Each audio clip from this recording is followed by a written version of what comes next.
கர்த்தருடைய வார்த்தைகளுக்காக தேவ சமூகத்தை நோக்கி பார்ப்போம்.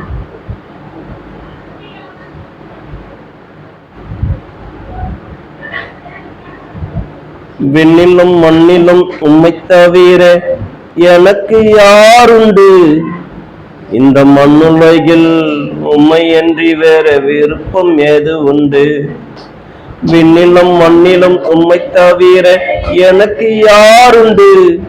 இந்த மண்ணுலகில் உம்மை அன்றி வேற விருப்பம் ஏது உண்டு?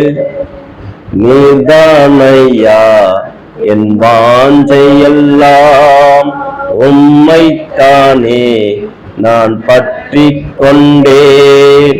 நீர்தானையா என் வாஞ்சையெல்லாம், உம்மைத்தானே நான் பற்றி கொண்டேன். விண்ணிலும் மண்ணிலும் உம்மை தவிர எனக்கு யாருண்டு?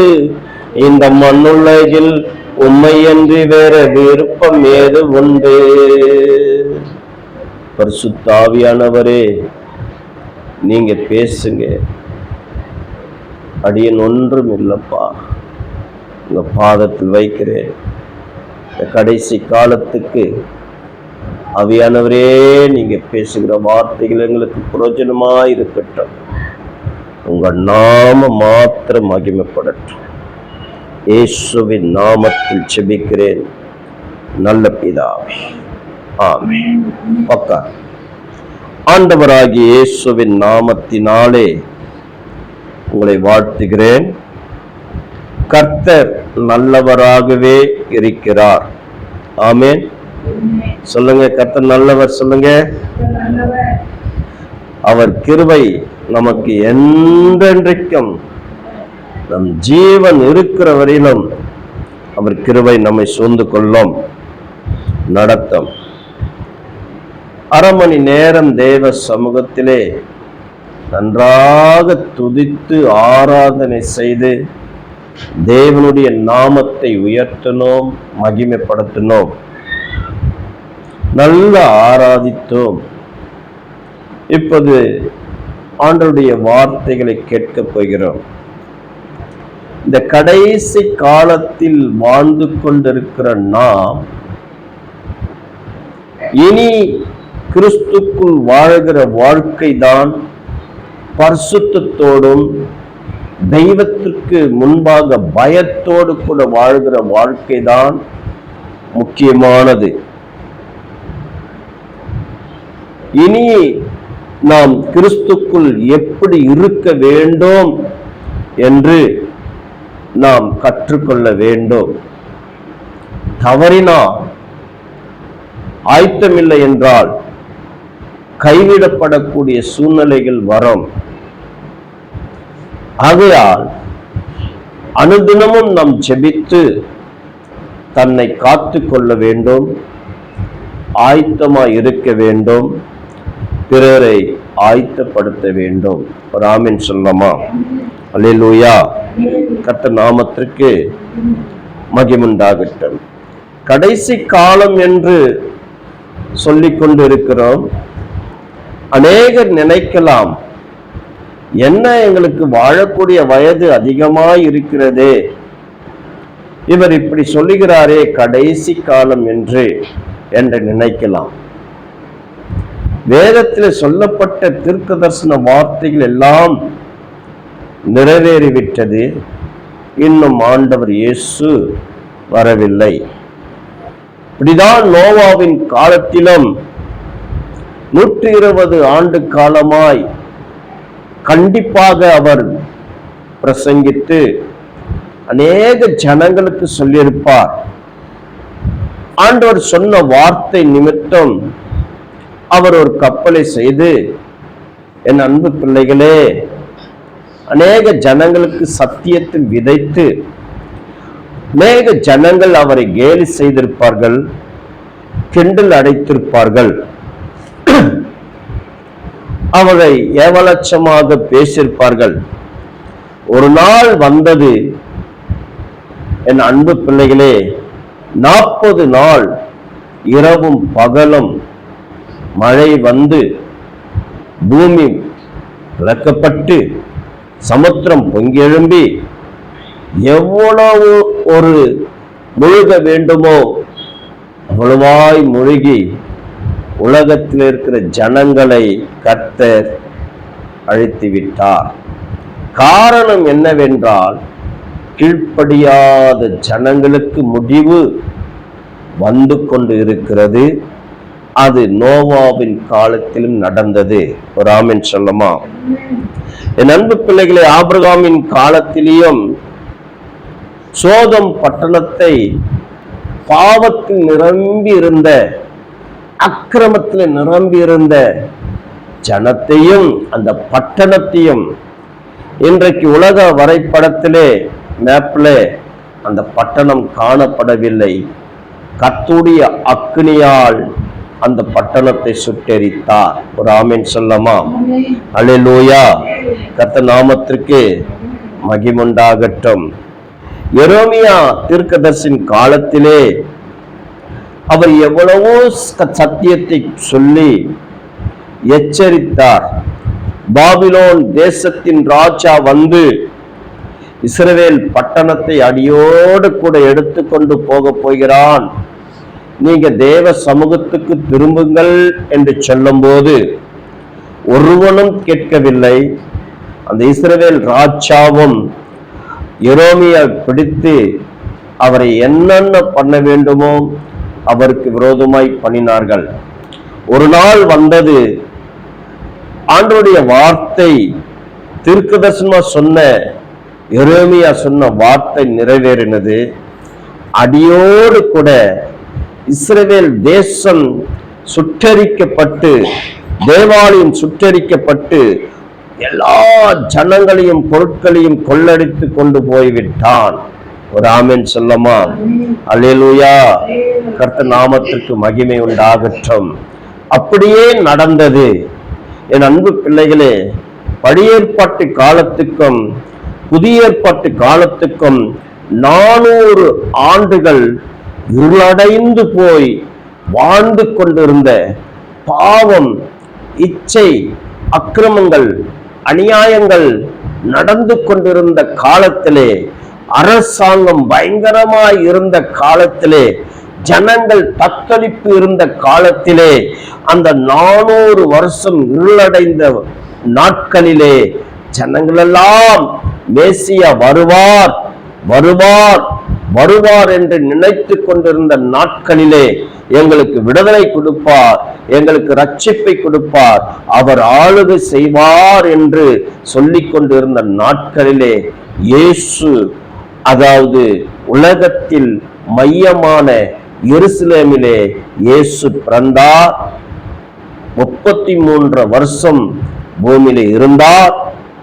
30 வருஷம் கழித்து 3 வருஷ காலம் ஊழியம் செய்தார். சத்தியத்தை சொன்னார், பல அற்புதங்களை செய்தார். அவர் வந்தார், மரித்தார், ஜீவனோடு கூட உயிரோடு கூட எழுந்தார். பரலோகத்துக்கு சென்று உங்களுக்கும் ஒரு இடத்தை ஆயத்த பண்ணிவிட்டு நான் மறுபடியும் வருவேன் என்று சொன்னார். ஒரு ஆமென் சொல்லமா? அல்லேலூயா. அவர் சொல்லி 121 என் அன்பு பிள்ளைகளை நூற்றாண்டுகளாய் காணப்படுகிறது. அவர் சீக்கிரம் வரப்போகிறார். ஒரு ஆமீன் சொல்லுங்க, ஒரு ஆமீன் சொல்லுங்க. நோவாவின் காலம் முதல் ஒரு ஜெனரேஷன் அழிக்கப்பட்டு உலகம் மீண்டுமாய் இந்த நோவாவின் பிள்ளைகள் மூன்று பிள்ளைகள் மூலமாய் உருவாக்கப்பட்ட, அதாவது இந்த ஜனங்கள் எந்த கால வரையிலும் இயேசுவை அறியாமல் இருக்கிறார்கள். ஒரு ஆமென் சொல்லமா? கர்த்தர் நாமத்திற்கு மகிமுண்டாகட்டும். ரொம்ப நாணமாக இருக்க வேண்டும், ஜாக்கிரதையாக இருக்க வேண்டும். இன்றைக்கு என் அன்பு பிள்ளைகளே, ஒவ்வொரு தேசமும் மக்களுக்கு விரோதமாய் இருக்கிறது. அதுவும் இந்த இந்தியா தேசத்திலே என் அன்பு பிள்ளைகளே கிறிஸ்துவ சமுதாயத்துக்கு விரோதமாய் எழும்புகிறார்கள். மக்களும் சரி, அரசாங்கமும் சரி விரோதமாய் எழும்புகிறார்கள். கடந்த நாட்களிலே இன்றையோடு சேர்த்தால் 12 தினங்கள் ஆகிறது. இந்தியா இராணுவத்திலே குதிரைப்படை தளபதியாய் இருந்த சாமுவேல் கமலேஷ் என்ற ஒரு தேவ மனிதர் இருந்தார். ஒரு ஆமே சொல்லமா? அல்லேலூயா. அங்கே என்ன ஒரு ஃபங்க்ஷன் என்று தெரியவில்லை. எல்லா இராணுவங்களும் இந்து கோவிலுக்கு போயிட்டு அவர்கள் வணங்கும்படியாய் ஒரு கட்டளை பிறந்தது. அப்போது இந்த சாமுவேல் கமலேஷ் தளபதி, குதிரை தளபதி, என் அன்பு பிள்ளைகளே, நான் கிறிஸ்தவன், என் ஆண்டவர் சொன்ன வார்த்தை நிமித்தம் உன் தேவனை தவிர வேற ஒன்றும் நீ ஆராதிக்க வேண்டாம் என்று வார்த்தையின் பிரகாரம் நான் உள்ளே வந்து நிற்கிறேன், நீங்க என்ன செய்ய வேண்டுமோ செய்யுங்கள் என்று சொன்னார். அதற்கு அரசாங்கம் அவருக்கு விரோதமாய் எழும்பி அவரை டிஸ்மிஸ் பண்ணி அவருக்கு வருகிற எல்லா பணமும் அவருக்கு இன்றைக்கு தடை பண்ணப்பட்டு இருக்கிறது. இதற்கு கோர்ட்டும் உத்தரவு கொடுத்திருக்கிறது. நியாயமில்லாமல் இந்த காரியத்திலே நியாயாதிபதி இயேசு நியாயத்திற்க சீக்கிரமாய் வரப்போகிறார். ஒரு ஆமென் சொல்லமா? அல்லேலூயா, அல்லேலூயா. அவர் வானத்தை கூப்பிட போகிறார், அவர் பூமியை கூப்பிட போகிறார். இந்த உலகத்திலே எத்தனை தேசங்கள் காணப்பட்டாலும், எத்தனை ராஜாக்கள் அவர்களுடைய தேசத்தை ஆண்டு கொண்டு இருந்தாலும், என் அன்பு பிள்ளைகளே, இந்த உலகத்திலே எத்தனை கோர்ட்டுகள் நியாயத்தீர்ப்பு கொடுத்தாலும் எல்லா மனிதர்களுக்கும் நியாய செய்ய போகிற ஆண்டவர் இயேசு சீக்கிரமாய் வரப்போகிறார். அவர் பிதாவாகிய தேவனாய் வரப்போகிறார். உலகத்தை நியாயம் தீர்க்க வரப்போகிறார். ஒரு மனிதனும் தப்பித்துக் கொள்ள முடியாது. எடுத்துக்கொள்ளுவோம், செப்பனியா எழுதின தீர்க்க தரிசன புஸ்தகத்திலே, செப்பனியா எழுதின தீர்க்க தரிசன புஸ்தகத்திலே பக்கம் 1087 108-7 எடுத்துக்கொள்ளுவோம். என் அன்பு பிள்ளைகளே, தெளிவாய் வாசிக்க போகிறோம். 1ஆம் அதிகாரம்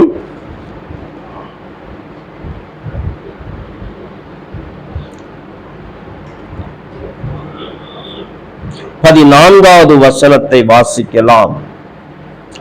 கர்த்தருடைய பெரிய நாள் சமீபித்திருக்கிறது.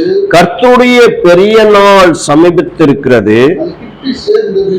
அது கிட்டி சேர்ந்து மிகவும் தீவிரித்து வருகிறது.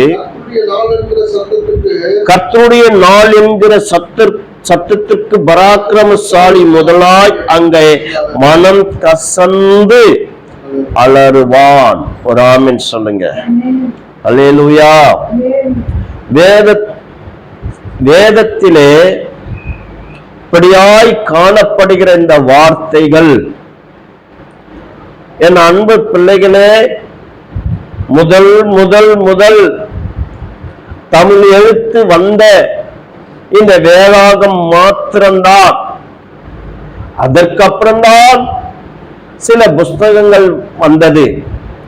முதல் அச்சடிக்கப்பட்ட இதிலே தேவனாகிய கர்த்தருடைய ஆவியானவர் இந்த செப்பனியா மூலமாய் தீர்க்க தரிசனமாய் சொல்லப்பட்ட இந்த வார்த்தைகள், என் அன்பு பிள்ளைகளை என்ன சொல்லுகிறது என்றால், கர்த்தருடைய பெரிய நாள் சமீபித்திருக்கிறது.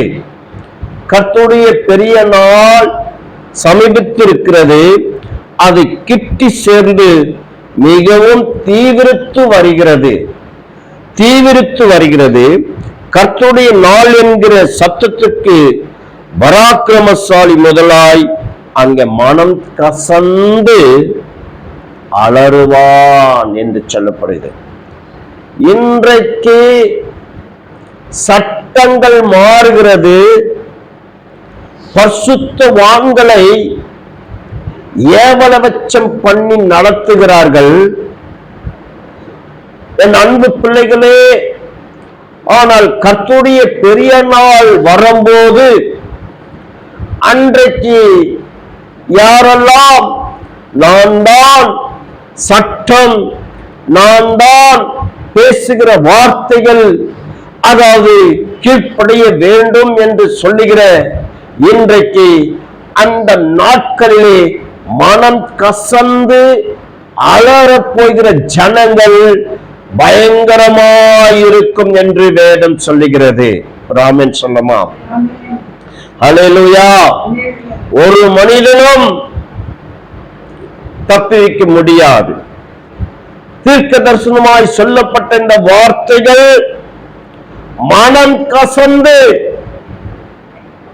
ஐயோ என்று சொல்லப் போகிறார்கள்,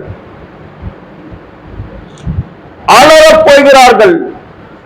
பூமியில எப்படி நடக்கும் என்று, அவ்வளவு பெரிய பயங்கரமான காரியங்கள் நடக்கும் என்று செப்பனியா அழகாய் எழுதுகிறார்.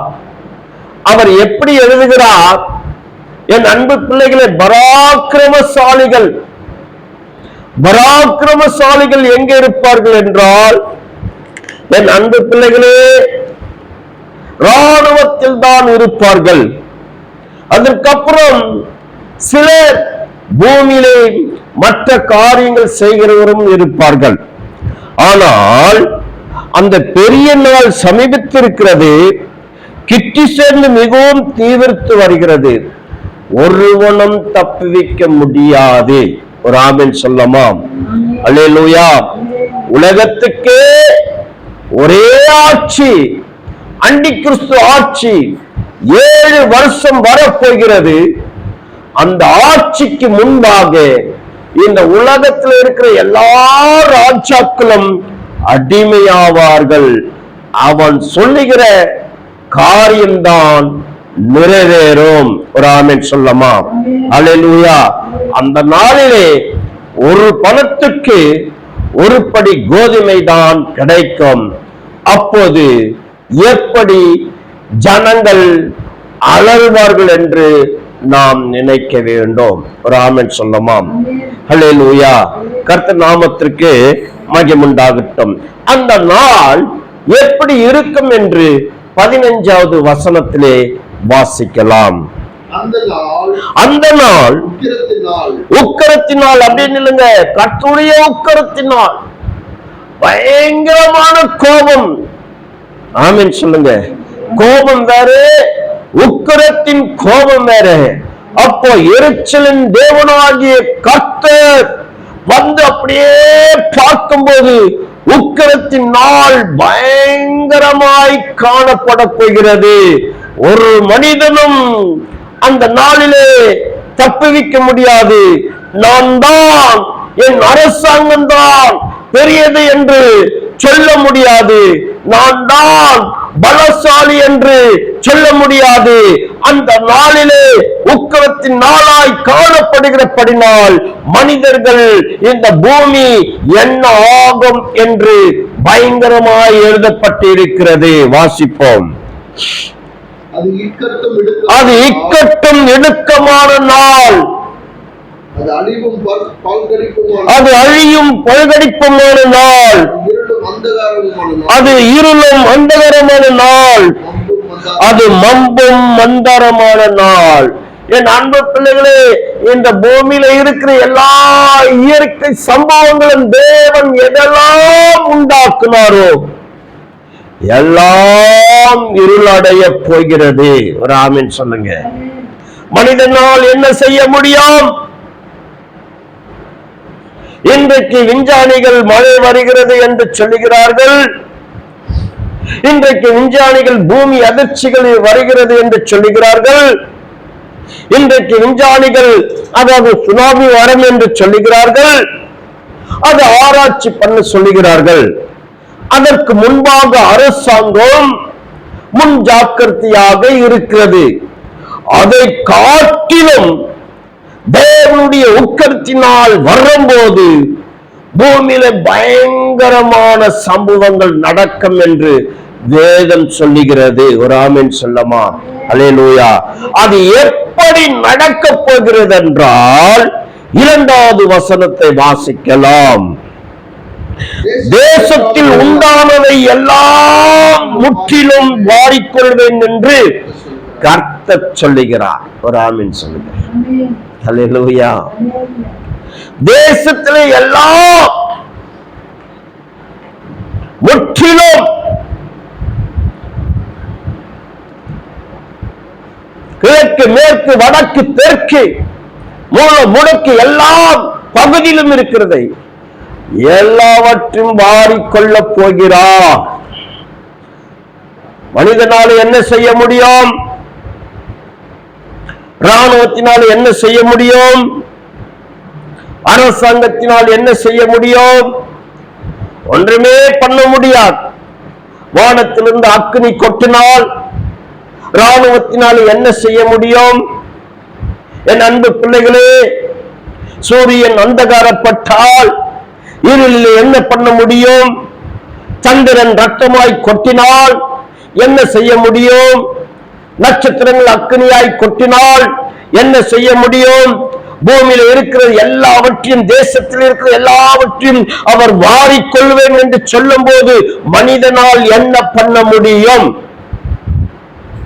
ஆமென் சொல்லுங்க. ஹல்லேலூயா. கர்த்தர் நாமத்திற்கு மகிமை உண்டாகட்டும். ஆகையால் முடிந்த அளவுக்கு உலக ஜனங்களுக்கு சத்தியத்தை சொல்லி, இப்படிப்பட்ட காலங்கள் வருகிறது, இயேசு வழி சத்தியம் ஜீவனமாய் இருக்கிறார் என்று சொல்ல வேண்டியதை கடமையை சொல்லுங்கள். அதை கேட்கிறது கேட்காதது அவர்களுடைய பாடுகள். ஒரு ஆமென் சொல்லமா? ஆனால் நாம் ஜாக்கிரதை உள்ளவர்களாய் காணப்பட்டு தேவ சமூகத்திலே பரிசுத்தமாய் இருக்க வேண்டும். ஒரு ஆமென் சொல்லுங்க. அல்லேலூயா. கர்த்தர் நாமத்திற்கு மகிமை உண்டாகட்டும். என் அன்பு பிள்ளைகளே, நீ யாரா இருந்தாலும் சரி, எத்தனை தேசத்தை எத்தனை ஆண்டுகள் நீ ஆண்டு கொண்டு காணப்பட்டாலும் சரி, இயேசுவை பற்றி கொள்ளாவிட்டால் உனக்கு அந்த பரலோகம் கிடையாது, நரகம்தான். ஒரு ஆமென் சொல்லுங்க.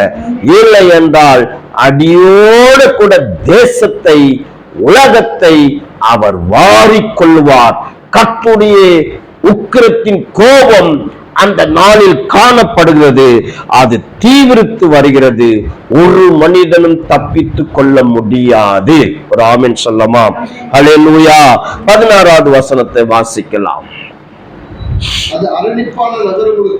அது அரணிப்பான நகரங்களுக்கும் உயரமான கொத்தளங்களுக்கும் விரோதமாக எக்காலம் ஊதுகிறதும் ஆர்ப்பரிக்கிறதுமான நாள். ஒரு ஆமென் சொல்லுங்க. ஹல்லேலூயா. உயரமான நகரத்துக்கு என்னை விட ஆளுகை செய்ய முடியாது என்று கடந்த பல ஆண்டுகளுக்கு முன்பாக நினைத்த ராஜாக்கள் எல்லாம் தேவனுடைய வார்த்தைகள் நிறைவேறினது. நீ மாட்டை போல புல் மெழுவாய், பனி உன் மேலே பெரியும் என்று சொன்ன வார்த்தை, தீர்க்க தரிசன வார்த்தைகள் ராஜாக்களுக்கு அந்த காலத்திலே உரைக்கப்பட்டிருந்தது. அது அப்படியே நடந்தது. இன்றைக்கு தேசத்தை ஆளுகை செய்கிற ராஜாக்கள், என் அன்பு மனிதர்களே, என் சகோதரனே, இந்த வார்த்தைகளுக்கு கீழ்ப்படைந்து ஆண்டவர் இயேசு தீர்க்கதரிசனமாய் அவருடைய பரிசுத்தவான்கள் மூலமாய் எழுதப்பட்டிருக்கிற இந்த வார்த்தைகளுக்கு கீழ்ப்படைந்தால் உன் உயர்வு அப்படியே இருக்கும். இல்லை என்றால் உன் உயர்வு என்னமாகிறது தெரியுமா? அது அரணிப்பான நகரங்களுக்கும் உயரமான கொத்தளங்களுக்கு விரோதமாக எக்காலம் ஊதப் போகிற நாள். ஒரு ஆமென் சொல்லுங்க. ஹல்லேலூயா. ஹல்லேலூயா. அந்த எக்காலம் ஊதறதுக்குள்ளே எல்லா தேசத்தின் மக்களும் ஆளுகை செய்கிறவர்களும் நாணமாயிருந்து மெய் தேவனாகிய அக்கினியின் தெய்வத்தை பற்றி கொள்ள வேண்டும். அவர் அக்கினியாயிருக்கிறார், அவர் வார்த்தையாயிருக்கிறார், அவர் ஆவியாயிருக்கிறார். அவருக்கு உருவங்கள் இல்லை. ஆனால் மனிதன் தேவனுடைய சாயலாக உருவாக்கப்பட்டது நிமித்தம் அவன் பாவம் செய்து விட்டதனாலே தேவனே இந்த பூமிக்கு மனித சாயலாய் கண்ணின் வயிற்றிலே அவர் பிறந்தார். ஒரு ஆமென் சொல்லலாம். அல்லேலூயா. இது அதிசயம் என்றால் இந்த அதிசயம் நடக்கும். ஒரு ஆமென் சொல்லுங்க. அது அற்புதம் என்றால் இந்த அற்புதம் நடக்கும். ஒரு ஆமென் சொல்லுங்க. அன்றைக்கு கிறிஸ்துவை ஏற்றுக்கொண்டவர்கள் காணப்பட்டு தன் ஆத்துமாவை காப்பாற்றிக் கொள்ள இருந்தானால் இன்றைக்கு கிறிஸ்துவை யாரெல்லாம் ஏற்றுக்கொள்கிறார்களோ இப்படிப்பட்ட ஆபத்திலிருந்து காப்பாற்றப்படுவார்கள்.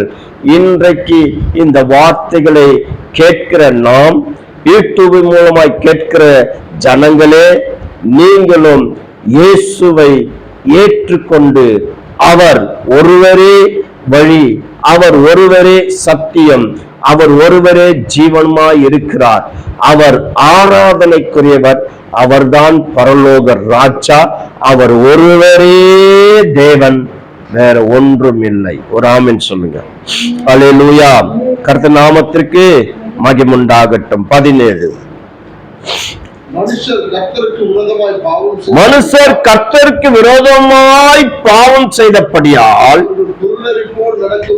அவர்கள் குருடரைப் போல் நடக்கும்படி நான் அவர்களை வருத்தப்படுத்துவேன். அவர்கள் ரத்தம் புழுதியை போல் செறியப்படும், அவர்கள் மாம்சம் எருவை போல் கிடக்கும். எவ்வளவு பயங்கரம்,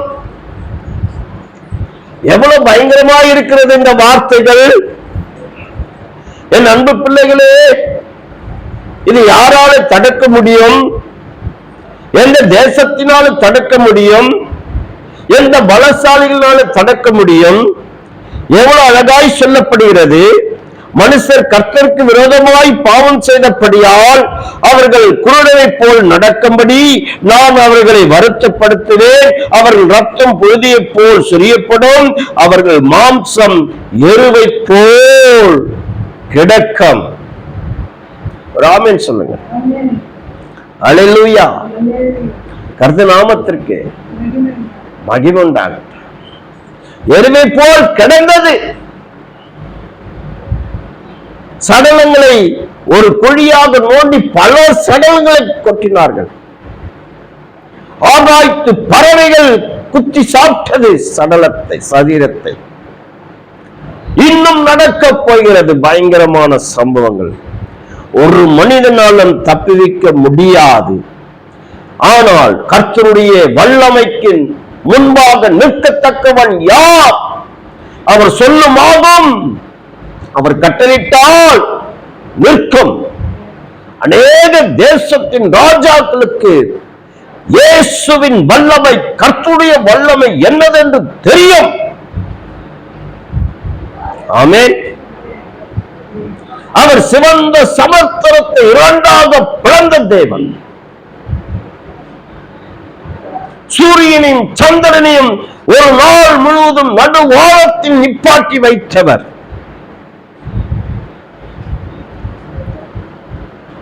கரைக்கு புரண்டு ஓடுகிற யோர்தானை தலைக்கு மேல் பிச்சு கொண்டு ஓடுகிற தண்ணீரை இரண்டாக பிளந்த தேவன். சாத்ராக், மேஷாக், ஆபத்நேகோ 7 மடங்கு எரிகிற அக்கினியில் தூக்கிப்பட்டார்கள். அவர்களுக்கு ஒரு சேதமும் ஆகவில்லை. ஆனால் பாவம் செய்கிற ஜனங்களுக்கு, மனுஷர் கர்த்தருக்கு விரோதமாய் பாவம் செய்தபடியால் அவர்கள் குருடரை போல் நடக்கும்படி நான் அவர்களை வருத்தப்படுத்துவேன். அவர்கள் ரத்தம் புழுதியை போல் சொரியப்படும், அவர்கள் மாம்சம் எருவை போல் கிடக்கும். ஆமென் சொல்லுங்க. அல்லேலூயா. தப்பிக்கவே முடியாது. தேசமே, என் மக்களே, உலகத்தை ஆளுகை செய்கிறவர்களே, என் அன்பு பிள்ளைகளே, நான் தான் இந்த ஆளுகை செய்ய வேண்டும் என்று இன்றைக்கு விரோதமாய், ஒருவருக்கு ஒருவர் விரோதமாய் செய்து கொண்டிருக்கிற ஜனங்களே, ரொம்ப நாணமாய் இருக்க வேண்டும். மனுஷன் காலம் காலமாய் வாழ முடியாது. ஒரு நாள் மரித்துதான் ஆக வேண்டும். மரித்த பிறகு ஒரு வாழ்வு இருக்கிறது. அந்த வாழ்வு பரலோகத்துக்கு போக வேண்டும் என்றால் இன்றைக்கு இயேசுவை, இரட்சகர் இயேசுவை ஏற்றுக்கொண்டால் தான். ஒரு ஆமென் சொல்லுங்க. அல்லேலூயா. வாசிப்போம் கடைசி வசனத்தை. கர்த்தருடைய உக்கிரத்தின் நாளிலே அவர்கள் வெள்ளியும் அவர்கள் பொன்னும் அவர்களை தப்புவிக்க மாட்டாது. அப்படின்னு இல்லைங்க. எவ்வளவு அழகாய் சொல்லப்படுகிறது. கர்த்தருடைய உக்கிரத்தின் நாளிலே அவர்கள் வெள்ளி அவர்கள் பொன் அவர்களை தப்புவிக்க மாட்டாது. நீ எவ்வளவு பொன் வைத்திருந்தாலும் சரி, நீ இங்க எவ்வளவு வெள்ளி வைத்திருந்தாலும் சரி, அந்த நாட்களிலே ராஜாக்கள் விலை உயர்ந்த பொருட்கள் வைத்திருந்தார்கள். இன்றைக்கும் ஆளுகை செய்கிறவர்கள் வெள்ளியில சரி பொன்னிலும் சரி தன் வீட்டின் அலங்காரமாய் வைத்துக் கொண்டிருக்கிறார்கள். கர்த்தருடைய உக்கிரத்தின் நாளிலே அந்த வெள்ளி அந்த பொன் உங்களை காப்பாற்ற முடியாது. ஒரு ஆமென் சொல்லுங்க. அது தீவிரித்து வருகிறது. அந்த நாள் பெரிய நாள், அந்த நாள் பயங்கரமான நாள், அந்த நாள் இருள் நாள், அந்த நாள் மப்பும் மந்தாரமான நாளாய் காணப்படுகிறபடினால் மனிதன் இந்த பூமியிலே வாழ முடியாது. இயேசுவை இன்றைக்கு ஏற்றுக்கொள்கிறவன் தப்பித்துக் கொள்வான். வாசிக்கலாம். அவருடைய எரிச்சலின் அக்கினியினால் தேசமெல்லாம் அழியும், தேசத்தின் குடிகள் எல்லாம் சடிதியாய் நிர்மூலம் பண்ணுவா. ஆமென் சொல்லுங்க. ஹல்லேலூயா. என்னங்க பண்ண முடியும்? மனிதனால என்ன பண்ண முடியும்? தெய்வத்தின் கோபம் வந்துவிட்டால் என்ன செய்ய முடியும்? இன்றைக்கே ஆண்டவர் இயேசுக்கு அடங்கி ஒடுங்கி கீழ்ப்படைந்து என் இரட்சகர் இவர்தான், இவர் ஒருவர் தான் தேவன், இவர் ஒருவருக்கு தான் மகிமை செலுத்தணும், இவர் ஒருவருக்கு தான் ஆராதனை செய்ய வேண்டும், இயேசுதான் அவர் மெய்தேவன் என்று அறிந்து கொள்ளும் போது நிச்சயமாய் இப்படிப்பட்ட ஆபத்திலிருந்து நாம் காப்பாற்றிக் கொள்ளப்படுவோம். ஆமீன் சொல்லுங்க. அல்லேலூயா. கர்த்தர் நாமத்திற்கு மகிமுண்டாகட்டும். கொஞ்சம் கிறிஸ்துவ மக்களுக்கு பார்க்கலாம், வாசிக்கலாம். 12வது வசனத்தையும் 13வது வசனத்தையும். அக்காலத்திலே நான் எருசலேமை விலக்கொளுத்தி சோதித்து வண்டல்கள் போல குழம்பி இருக்கிறவர்களும் கர்த்தர் நன்மை செய்வதும் இல்லை தீமை செய்வதும் இல்லை என்று தாங்கள் இருதயத்தில் சொல்லுகிறவருமான மனுஷரை தண்டிப்பேன். ஒரு ஆமென் சொல்லுங்க. அல்லேலூயா. கர்த்தர் நாமத்திற்கு. எங்கிருந்து சத்தியம் புறப்பட்டு வந்ததோ அங்கிருந்து உலகம் முழுவதும் இயேசுவை ஏற்றுக்கொண்டிருக்கிறவர்கள், அவை நம்பிக்கையா இருக்கிறவர்கள், அவை விசுவாசமாக இருக்கிறவர்களுக்கு சொல்லப்படுகிற இந்த வார்த்தை நன்மை செய்வாரோ செய்ய மாட்டாரோ என்று நினைக்கிற கிறிஸ்தவர்களுக்கு என்ன சொல்லப்படுகிறது? அக்காலத்தில் நான் எருசலேமை விலக்கொளுத்தி சோதித்து வண்டல் போல குழம்பி இருக்கிறவர்களும் இது நடக்குமா? இது நடக்காதா?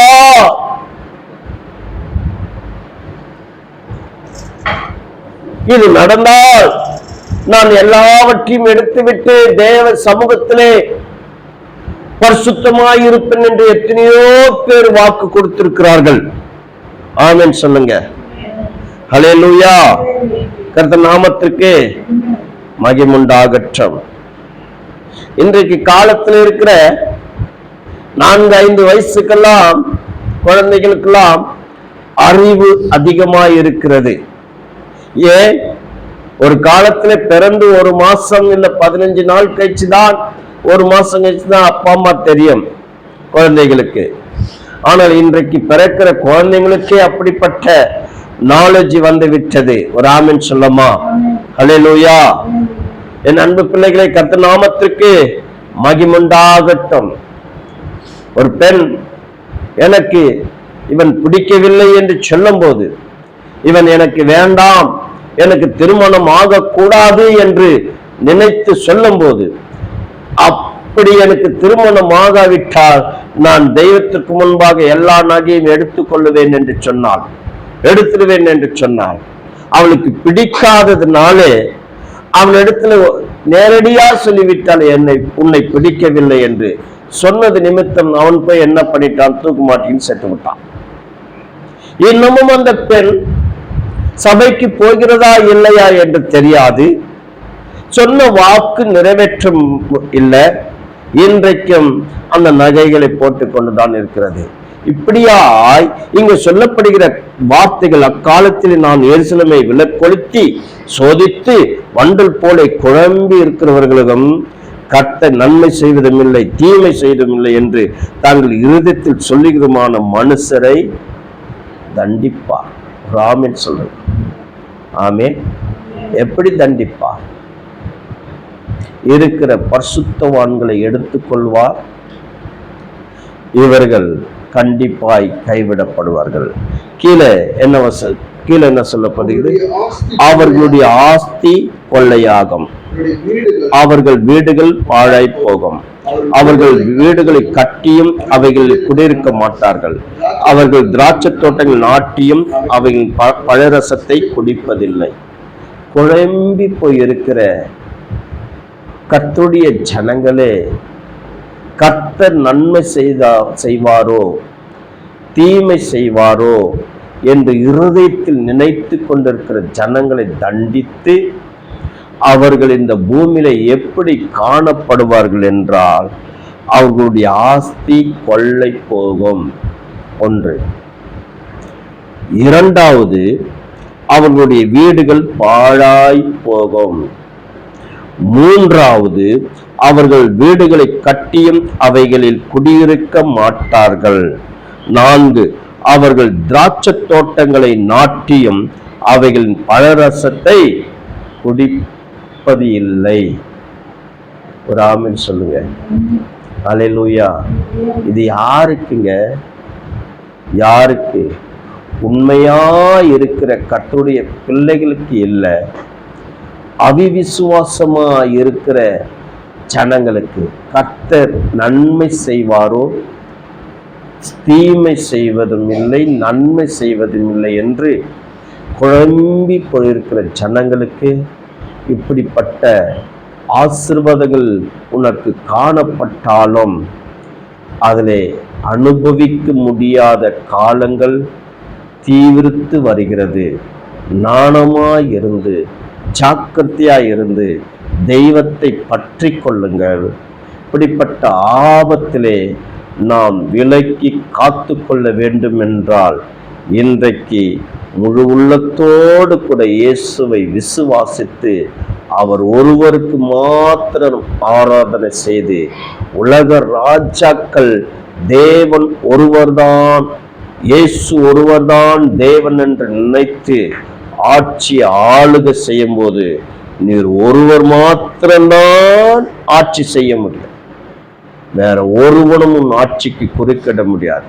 இயேசுவை சொந்த இரட்சகராய் எந்த ராஜாக்கள் ஏற்றுக்கொள்கிறார்களோ அந்த ராஜாக்கள் ஜீவன் போகிற வரையிலும் அவர்தான் அந்தந்த தேசத்துக்கு ராஜா. வேற ஒரு ராஜா எழும்பவே முடியாது. ஒரு ஆமென் சொல்லமா? நீ குழம்பி போயிருந்தால் இப்படிப்பட்ட ஆசீர்வாதங்கள் இழக்கக்கூடிய சூழ்நிலைகள் வரும். இன்றைக்கு உன் முழு உள்ளத்தோடும், உன் முழு இதயத்தோடும், உன் முழு ஆத்துமா சரீரத்தோடு கூட இயேசு மேல் நம்பிக்கை கொண்டிரு. அப்போது தேவன் இந்த பூமியிலே உனக்கு ஆஸ்திகள் பெருகும், ஆயுசு நாட்கள் பெருகும், காலங்காலமாய் தேவனோடு கூட வாழலாம். கர்த்தர் இந்த வார்த்தைகளை ஆசீர்வதிப்பாராக. ஆமென், ஆமென், ஆமென்.